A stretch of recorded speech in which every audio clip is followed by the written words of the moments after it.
There have been an incredible amount of fantastic video games made over the decades that have made waves with both critics and audiences alike. However, there are just as many titles which have soared to unimaginable heights of popularity only to have unceremoniously faded away from the public's consciousness. Whether they were brought down by heaps of controversy or simply couldn't get a sequel off the ground for whatever reason, these games have all but been forgotten. So, let's talk about them. I'm Jess from WhatCulture, and here are 10 video games everyone played but no one talks about. Number 10, Guitar Hero 3: Legends of Rock, 2007. Back in the early 2000s, it was impossible to visit your friend's house without seeing a plastic guitar shoved in the corner.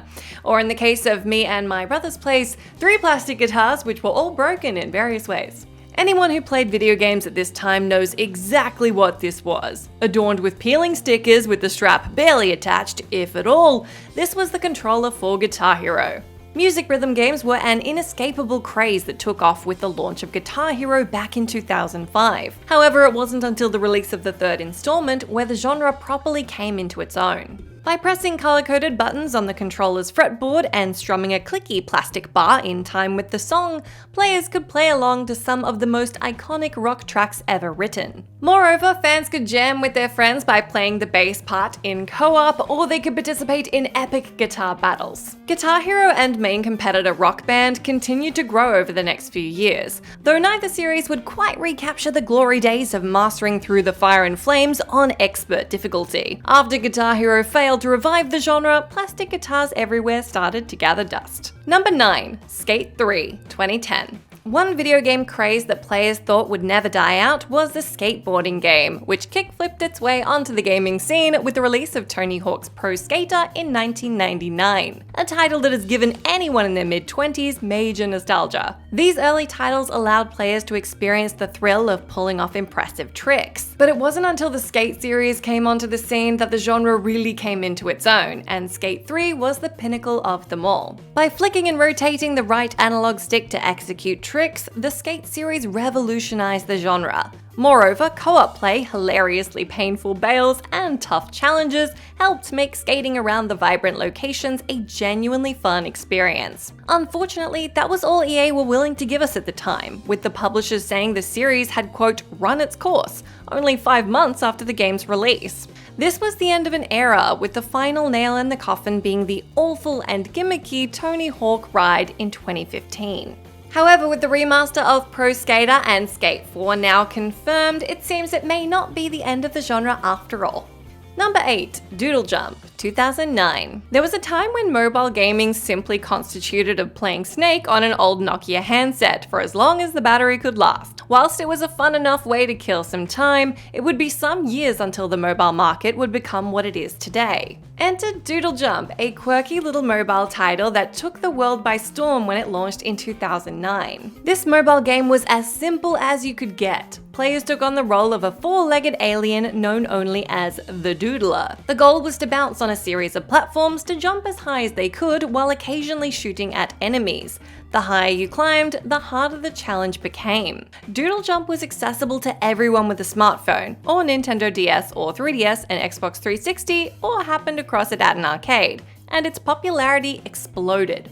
What goes up must come down though. After reaching astronomical heights of success, it was inevitable that this little yellow creature would fall back to Earth. Subsequent spin-offs and sequels failed to recapture the spark of the original, and players simply moved on to the next mobile craze. Number 7, SSX Tricky, 2001. Anyone familiar with this one will probably already have Run DMC's It's Tricky playing through their head. It's tricky, tricky, tricky. I'm so sorry for doing that. The sequel to 2000's snowboarding game SSX, Tricky was essentially the first game with a bunch of extras thrown in. It had more characters, more tracks, and more opportunities to perform bigger, more insane tricks. What this game is remembered most fondly for, however, is its vibrant and over-the-top style. Every character was memorable and full of distinctive personality. Tracks were wild and wacky roller coasters that encouraged players to land as many tricks as possible. And the tricks themselves, especially the outlandish Uber tricks, were fantastically fun to execute. Of course, it's impossible to mention this title without highlighting the phenomenal soundtrack. Alongside the title track, a large part of Tricky's euphoric atmosphere came from its long list of energetic songs that made each race as exciting as the last. Unfortunately, the snowboarding genre would soon go the way of skateboarding games, with no word on the series since 2012 when the last game was released. Now the only time SSX Tricky is mentioned is when it's preceded by the words, "Do you remember?" Number 6. Temple Run, 2011. Helmed by husband and wife team Keith Shepard and Natalia Lakianova, alongside artist Kirill Changov, mobile game Temple Run was another super successful mobile game that hit the ground running. The game saw players take on the role of one of several daring adventurers who'd managed to snag a valuable idol from a crumbling Aztec temple. Players must control them as they make their grand escape by dodging obstacles, all whilst being chased by a horde of demonic monkeys. It's a goofy premise that took plenty of inspiration from the likes of Lara Croft and Indiana Jones. It presented players with a challenge, while its intuitive controls meant it was easy to learn. Upon release, Temple Run was an instant hit. It was downloaded by 1 million people within the first 3 days of release and received overwhelming critical acclaim. The Temple Run craze only grew with the release of spin-offs, a sequel, and a board game. There was even talk at one point to develop it into a film. Ever since the release of Temple Run VR in 2014 though, that's been pretty much it. We haven't seen anything else from the developers, and as a result, Temple Run has gone pretty much forgotten. Number 5. PLAYERUNKNOWN'S Battlegrounds, 2017. There was a time not so long ago when it was impossible to go anywhere on the internet without coming across ambitious battle royale game PLAYERUNKNOWN'S Battlegrounds, or PUBG for short. Helmed by Brendan Green, aka PLAYERUNKNOWN, the game takes place in a certain area where 100 people fight it out to see who will be the last man standing and the victor.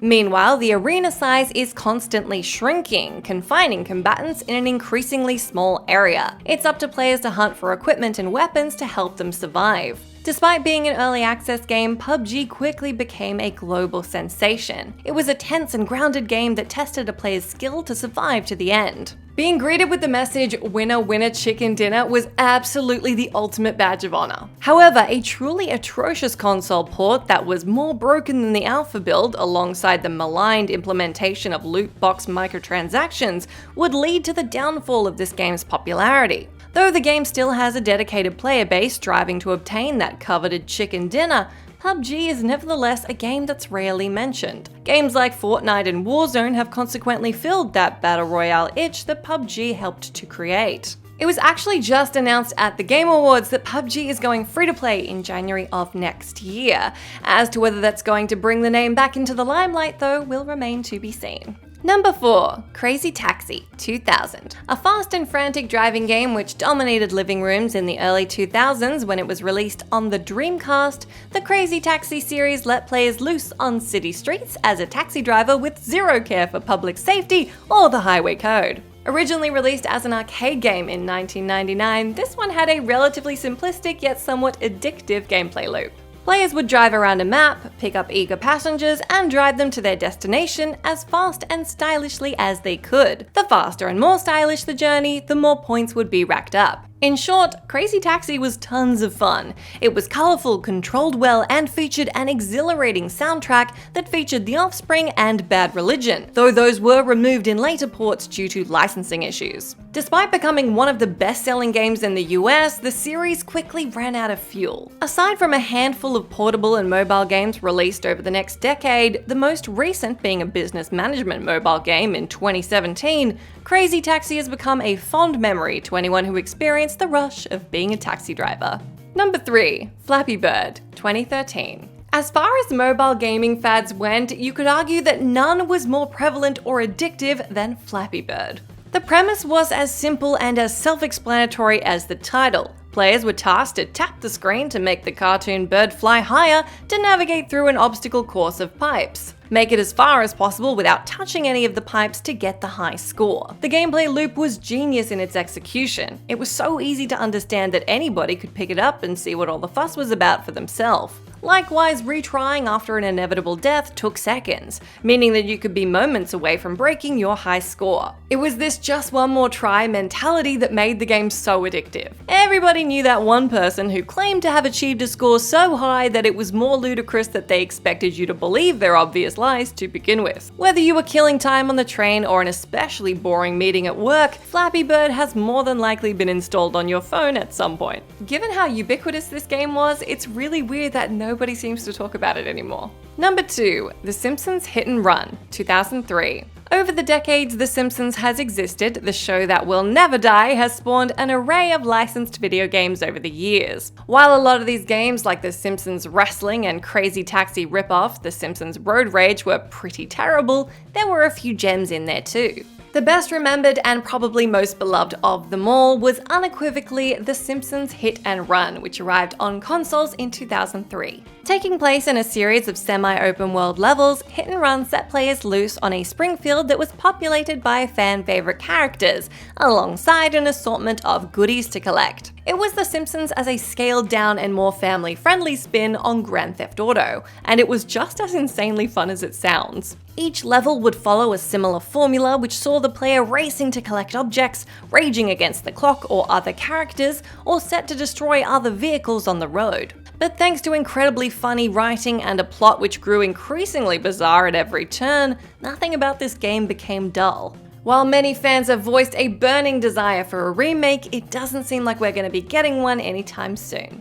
Number 1, TimeSplitters 2, 2002. In a gaming landscape that is so often dominated by first-person shooters, there's one particular title which is always referred to with hopeful anticipation, and that's TimeSplitters. TimeSplitters 2 being the pinnacle of the series. The time-traveling trilogy is best remembered by fans for its offbeat style and, most of all, for its selection of brilliantly weird arcade modes, which made for the perfect gameplay session with a sibling or friend. Alongside the multiplayer, TimeSplitters 2 likewise had an excellent campaign, which saw players searching for time crystals whilst completing a variety of objectives across a range of time periods, ranging from 1920 Chicago to a near-future Tokyo. It was a lot of self-aware fun with just the right amount of campiness. It was kind of like playing through a game that's trying to be a B-movie, and there really wasn't much to dislike in there. Tragically, developers Free Radical would find themselves in financial trouble before they could create the fourth game. For years, the rights to the series were passed between various companies until finally finding their way back into the hands of the original creators in 2019. Though there's currently been no official word on the long-awaited sequel, it looks like TimeSplitters is a game people will be talking about in a hopefully not too distant future. And that's our list. Let me know down in that comment section if you can think of any other video games that you reckon everybody played, but for some reason no one's talking about anymore. As always, I've been Jess from WhatCulture. Thank you so much for hanging out with me. If you like, you can come say hi to me on my Twitter account where I'm @JessMcDonnell, but make sure you stay tuned to us here for plenty more gaming goodness.